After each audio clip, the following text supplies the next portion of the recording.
শিক্ষা উন্নয়নের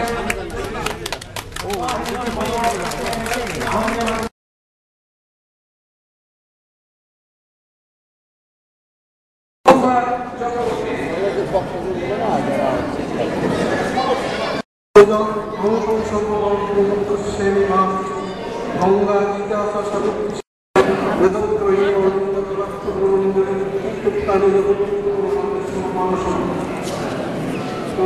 অসুস্থ ছিল ক্যান্সারে, তখনও কিন্তু ভারত এবং জার্মান থেকে আমাকে অ্যাডভাইস করা হলো যে এলোপ্যাথিকের পাশাপাশি হোমিওপ্যাথিক চিকিৎসাটা দেওয়ার জন্য, এবং এখানে অনেক রোগ নিরাময় হয়েছে, ক্যান্সার রোগ নিরাময় হয়েছে হোমিওপ্যাথিক চিকিৎসার মাধ্যমে। আমি লক্ষ্য করেছি যেমন আমার নিজের আজকে এই দিনে আজকের বিজয়ের মাসের শেষের দিকে আমি প্রথমেই বলবো শহীদদের প্রতি কৃতজ্ঞতা জ্ঞাপন এবং আজকের এই শুভ দিনে ও মিডিয়া সাংবাদিক বৃন্দ আসসালামু আলাইকুম। আজকে আমরা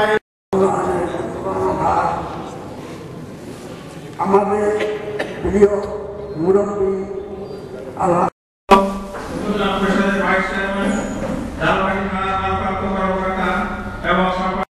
জানাচ্ছি। আসসালামু আলাইকুম।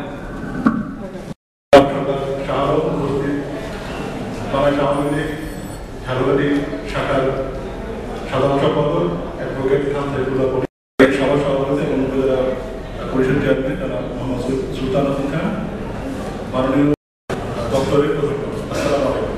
আমরা অত্যন্ত আনন্দিত যে আজকে আমাদের মাস্টার সভায় উপস্থিত আছেন মাননীয় শিল্পমন্ত্রী এবং গত এক বছরে কোন মাসে কোন মিটিংটা এখানে হলো এটা আমার জানা নেই। এক, দুই নম্বর হচ্ছে এই দ্বীপের যে প্রজেক্ট, এই প্রজেক্টের তালিকা আমাকে দিতে হবে, তার কারণ একটা সমন্বয়ের ব্যাপার আছে।